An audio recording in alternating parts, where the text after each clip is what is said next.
말씀이신 그리스도님 찬미 받으소서. 주님께서 여러분과 함께 마테오가 전한 거룩한 복음입니다. 그때 예수님께서는 성령의 인도로 광야에 나가시어 악마에게 유혹을 받으셨다. 그분께서는 40일을 밤낮으로 단식하신 뒤라 시장하셨다. 그런데 유혹자가 그분께 다가와 당신이 하느님의 아들이라면 이 돌들에게 빵이 되라고 해보시오 하고 말하였다. 예수님께서 대답하셨다. 성경에 기록되어 있다. 사람은 빵만으로 살지 않고 하느님의 입에서 나오는 모든 말씀으로 산다. 그러자 악마는 예수님을 데리고 거룩한 도성으로 가서 성전 꼭대기에 세운 다음 그분께 말하였다.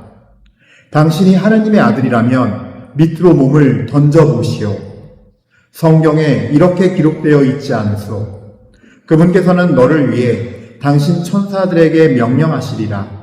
행여 내 발이 돌에 차일세라. 그들이 손으로 너를 받쳐주리라. 예수님께서는 그에게 이르셨다. 성경에 이렇게도 기록되어 있다. 주 너의 하느님을 시험하지 마라. 악마는 다시 그분을 매우 높은 산으로 데리고 가서 세상의 모든 나라와 그 영광을 보여주며 당신이 땅에 엎드려 나에게 경배하면 저 모든 것을 당신에게 주겠소 하고 말하였다. 그때 예수님께서 그에게 말씀하셨다. 사탄아 물러가라. 성경에 기록되어 있다. 주 너의 하느님께 경배하고 그분만을 섬겨라. 그러자 악마는 그분을 떠나가고 천사들이 다가와 그분의 시중을 들었다.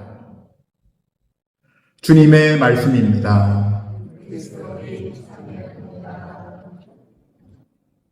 참 예수님, 반갑습니다. 먼저 이렇게 주님께서 연을 맺어 주셔서 저희가 함께 또 얼굴을 맞대고 한 공간에서 주님을 경배하고 찬미하고 예배할 수 있게 해주신 주님께 감사 찬미드립니다. 또 특별한 사순시기를 보내고 있는데 우리를 위해서, 우리 한 명 한 명의 정말 죄를 위해서 구속하시고 구원하신 우리 주님께서, 주 예수 그리스도께서 홀로 영광과 찬미를 받으시길 빕니다. 아멘. 제 소개를 해야겠죠. 그래도 처음 인사드리는 거니까. 저는 은성대 요셉 신부입니다. 성이 좀 특이하죠. 은씨고요. 그래요. 그리고 또 저는 이전에 서울 아지트라고 하는 특수사목에 있었어요. 버스를 한 대 사다가 개조해서 애들 그런 위기 청소년들이 많이 있는 그런 지역들, 주로 유흥가 주변이에요. 그런 데서 한 아이를 만나고 여러 아이들 취업도 시키고 대학도 보내고 그렇게 했어요, 사실. 근데 그런 것보다 더 기뻤던 거는 복음을 받아들이는 친구들이 간혹 있거든요. 회개하고 다시 교회를 나가기도 하고, 그런 친구들이 나중에는 자기 부모도 용서하는 경우도 있어요. 근데 그런 아이들은 대학을 가도 잘하고 취업을 해도 잘 살아요. 마음이 깨끗해졌으니까. 그런 어떤 성과들을 주님께서 맺어준 열매를 보면서 지내다가 7년의 사목을 마치고 이렇게 오게 되었습니다. 반갑습니다. 무엇보다 하나 부탁드릴 거는 저를 위해서 기도를 많이 해주십시오. 우리 박신부하고 또 우리 수련님들하고. 왜냐하면은 여러분들, 저는 감히 목자란 말을 못 쓰겠어요. 전 그저 주님의 목장이 개 정도예요. 개. 근데 개 보면요, 제일 똑똑한 개가 뭐죠? 보더콜리 아시죠? 엄청 똑똑하죠? 근데 보더콜리가 주인을 못 알아보면 주인에게 엄청나게 불충성해요. 엄청나게 말 안 듣고 대들고 주인을 괴롭히고. 그래서 여러분들께서도 우리 사제들, 이 본당의 신부님들과 수녀님이 정말로 예수님을 충직하게 사랑으로 섬길 수 있도록 그분을 보면서 영민하게 우리가 아는 그 똑똑하고 양을 잘 무는 보더콜리가 될 수 있게 해달라고 기도를 부탁드리겠습니다. 이야기 시작하죠. 많은 고민을 했어요. 묵상하면서 복음 말씀을 전해야 할까? 어떤 말씀을 해야 할까? 오늘은 창세기 말씀을 함께 보겠습니다. 너무 중요해서 그래요.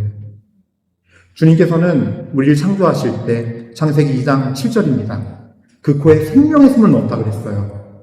이 생명의 숨은 하느님 당신의 본질을 넣어준 거예요. 하느님과 같은 사람을 만들고 싶었어요. 사람에 대해서는.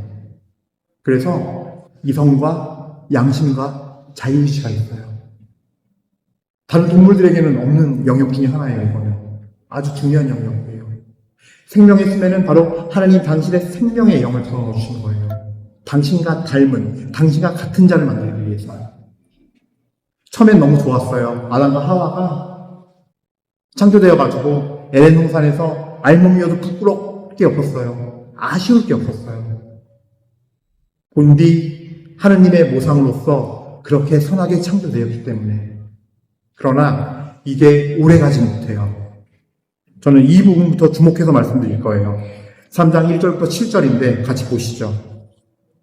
처음부터 3장 1절에 이렇게 소개합니다. 뱀은 주 하느님께서 만드신 모든 들짐승 가운데서 가장 간교하였다. 들짐승이나 표현을 쓰지만 사실 이 뱀이 뭐예요? 악마예요. 사탄이에요. 뱀이, 자, 이제 잘 들으세요. 여자에게 물었다. 하느님께서 너희는 동산의 어떤 나무에서든지 열매를 따 먹어서는 안 된다. 고 말씀하셨는데 정말이냐? 여자가 뱀에게 대답하였다. 아니야. 우리는 동산에 있는 나무 열매를 먹어도 된다. 그러나 동산 한가운데 있는 나무 열매만은 너희가 죽지 않으려거든 먹지도 만지지도 마라 하고 하느님께서 말씀하셨다. 보세요. 뱀은 진리를, 사실을 살짝 틀어요. 이게 거짓의 본성이에요. 야, 너희 여기 있는 거 다 먹지 말래매. 여기 있는 거 다 해서 뭘 틀어요? 먹지 말래매. 아니, 다 먹어도 되는데 요거 가운데 있는 거 요거 하나만 먹지 말래. 얼마나 노련하냐면요. 마음을 끌어내는 거예요. 다 먹어도 되는데 요거 하나만 먹지 말라면은 하와가 주목을 할까요? 안 할까요? 그 하나에. 쳐다보게 만드는 거예요. 그래서 첫 번째 단계 중요한 건요. 요한복음 8장 44절에 그는 거짓의 애비이며 그가 거짓말을 할 때 그 본성을 드러낸다. 라고 예수님께서는 마귀에 대해서 말씀하시거든요. 명확하게. 교묘히 속이면서 목적이 있었어요. 하와가 무슨 생각하나. 근데 딱 주목하게 만들면서 관심을 갖게 만들어요. 바로 알아채요. 그 사실을 알고 있고 관심이 있구나. 하와가. 다음으로 이어져요. 하느님께서 그러자 뱀이 여자에게 말하였다. 너희는 결코 죽지 않는다. 이번 노골적으로 얘기해요. 너희가 그것을 먹는 날 너희 눈이 열려 하느님처럼 되어서 선과 악을 알게 될 줄을 하느님께서 아시고 그렇게 말씀하시는 것이다. 노골적으로 거짓말을 해요. 죽지 않는다라고. 그리고 훨씬 더 그럴싸한 조건을 대요. 너희 눈이 열려서 하느님처럼 돼서 선과 악을 알게 될 줄을 아시고 하느님께서 아시고 그렇게 한 거야. 그러니까 뭐예요? 하느님이 자기처럼 될까봐 너희를 못하게 막은 거다. 질투하는 거다. 지금 너희 평생 너희 하느님의 노예살이로 만들려고 속이는 거예요. 대놓고. 그리고 얼마나 매력적이에요. 듣는 입장에서는 뭐예요? 내가 하느님처럼 눈과 귀가 열려서 옳고 그른 걸 알게 된다고? 혹하는 조건이에요. 근데 이게 목적이에요. 원죄는 뭐냐면요. 하느님을 내 주인 자리에서 몰아내고 그래서 내가 하느님 밑에 있는 게 노예처럼 느껴지게 만드는 거예요. 힘들어. 이걸 왜 지켜야 되지? 신앙생활 너무 힘들어. 하느님 따르기 너무 힘들어. 근데 사실 그렇죠. 아담과 하와에게만 그런 게 아니라 지금 우리에게도 그래요. 우리에게도. 이걸 지키고 살아야 돼 다. 하느님 진짜 하느님 믿는 게 너무 불편하다. 그러면서 이때나 지금이나 아담과 하와에게나 우리에게나 끊임없이 내가 주인 자리를 차지하게 만들어요. 어떻게 하고? 하느님을 몰아내고, 즉 주인이신 하느님께서 계실 때는 아무 문제가 없었어요. 주어진 거 먹으면 됐어요. 하호거리면서 둘이 발가벗고 다녀도 부끄러운 것도 없었어요. 아쉬울 것도 없었고, 내 하와가, 내 남편 아담이 불편하거나 뭔가 마음에 안 들거나 못마땅한 게 없었어요. 이 말에 흑해서 주인받기를 해버립니다. 하와가. 하느님을 주인에서 몰아내고, 그래, 내가 하느님처럼 돼보자. 심지어 이렇게 표현해요, 성경은. 자, 3장 6절이에요. 여자가 그 말을 듣고, 그 말을 들은 다음에 여자가 쳐다보니 그 나무 열매는 먹음직스럽고 소담스러워 보였다. 말을 듣고 나니까 달라진 거예요. 가만 보니까 이게 맛도 있게 생겼어, 지금. 괜찮아 보여, 아주. 따면서 하느님을 주인 자리에서 몰아내고 내가 주인 자리를 차지한 거예요. 여러분들 보세요. 거짓말할 때 누가 선택해요? 내가 선택해요. 이 돈 있는데 이거 말하지 말고 내가 가져갈까 말까. 요거 하면 내가 10만 원 더 챙길 수 있는데 누가 선택해요? 내가 선택해요. 뭐가 일어난 거예요? 옳고 그름을 내가 아는데 내가 주인 된 거예요. 이게 아담이, 하와가 천국에서, 그러니까 그 에덴 동산이나 천국을 잇는 사건이에요. 그냥 죄만 지은 게 아니라 내가 주인이 되자 에덴 동산이 천국이 더 이상 아니에요. 그 다음에 벌어진 일들 보죠. 여자가 열매를 따먹고 나서 자기와 함께 있는 남편에게도 주자 그도 그것을 먹었다. 7절이 중요해요. 그러자 그 둘은 눈이 열려 자기들이 알몸인 것을 알고 무화과나무 잎을 엮어 두렁이를 만들어 입었다. 내 남편이, 내 아내가 보니까 부끄러운 거예요. 부족한 거예요. 나도 부끄럽고 숨기고 싶고,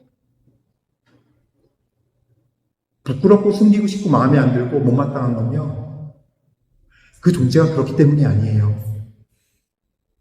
내가 이미 내가 주인 되어 하는 되어서 내 기준에 안 차는, 내 욕심에 안 차는 거예요. 그때나 지금이나 똑같아요. 어디 머리 갈 것도 없어요. 항상 내 아내가 만족스럽지 않죠. 항상 그렇지 못하죠.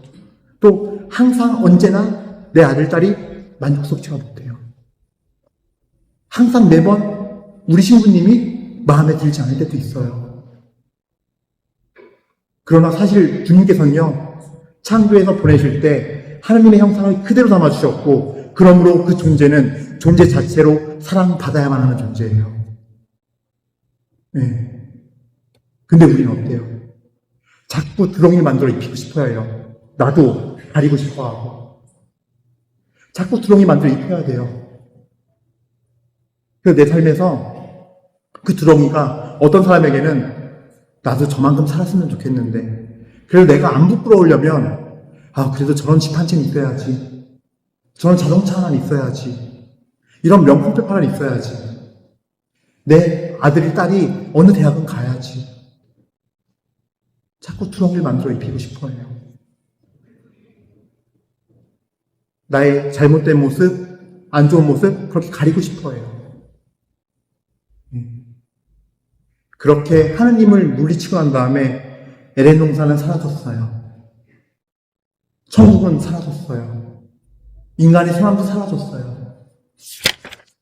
그래서 오늘 제2독서에 그 한 사람의 순종, 아담의 예형이신 예수 그리스도 그 한 사람의 순종.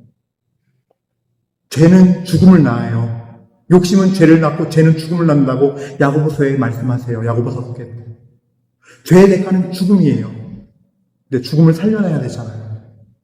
그래서 하나님의 어린 양이라고 우리가 표현하죠. 바쳐지는 그 재물, 흠도 티도 없는 재물을 하나님께서 만들어야 되는데 세상에 사람 중에는 없어요. 그래서 하느님 다 자기 외아들이 그냥 내보낸 거예요. 너 사람으로 살다가 네가 흠도 티도 없이 있는 재물이 돼서 이들을 위한 대가가 돼. 대속제물이 돼. 그게 십자가의 사건이고 그게 오늘도 성체와 성혈이 되어서 이 죄 많은 저의 사제의 손에 들리는 거예요. 다시 숙성되면서 다시 살아나서 그 땅이, 누룩 없는 빵이 성체가 되고 포도주가 예수 그리스도의 피가 되어서 우리에게 오는 거예요. 몸과 피를 먹고 그거를 이 십자가의 총을 받아들이렴. 순종해서 너희에게 준 이 구원을, 구속을 받아들이렴. 내 앞에 오렴. 그러면 살 것이다. 자꾸 내가 주인 되어 살면 너희 끝은 멸망이다. 내 생각대로 내 가치대로만 살면 그게 옳을 것 같지만 그렇지가 않단다. 라고 오늘도 말씀하시는 거예요. 그래서 오늘 5장 12절부터 19절 로마서 말씀, 이 제2독과 말씀은요, 한 사람의 불순종으로 망쳐놓은, 아담과 하와의 불순종으로 망쳐놓은 그 삶이, 그 인생이, 모든 인간들의 인생이 어떻게 생명으로 바뀌게 되었는가의 얘기예요. 그래서 우리가 사순식이 지내는데 이 십자가를 바라보고 십자가로 돌아갑시다. 우리가 얼마나 노력해요, 죄 안 지려고. 하지만 작심삼일, 맞죠? 저도 그러니까요. 방법은 하나예요. 돌아가서 엎어지는 거예요. 자꾸 두덩이 만들어 입으려고 그러지 말고, 내 단점, 죄 가리려고 그러지 말고, 벗어 던지고서 주님 그래요, 예수님. 당신의 그 거룩하신, 그 흘리신 피와 물로 저를 닦아주세요. 제 영혼을 씻어주세요. 이 시간이 바로 사순식이에요. 우리 모두 주님의 십자가 앞에 가서 엎어집시다. 항복합시다. 주 예수님께 항복하면 행복이 찾아옵니다. 그래서 우리 오늘 미사 드리면서 겸손된 마음으로 주님께 자비를 청하면서 주님의 십자가 앞에 엎어지는 우리가 될 수 있도록 이 시간 은혜를 구합시다. 아멘.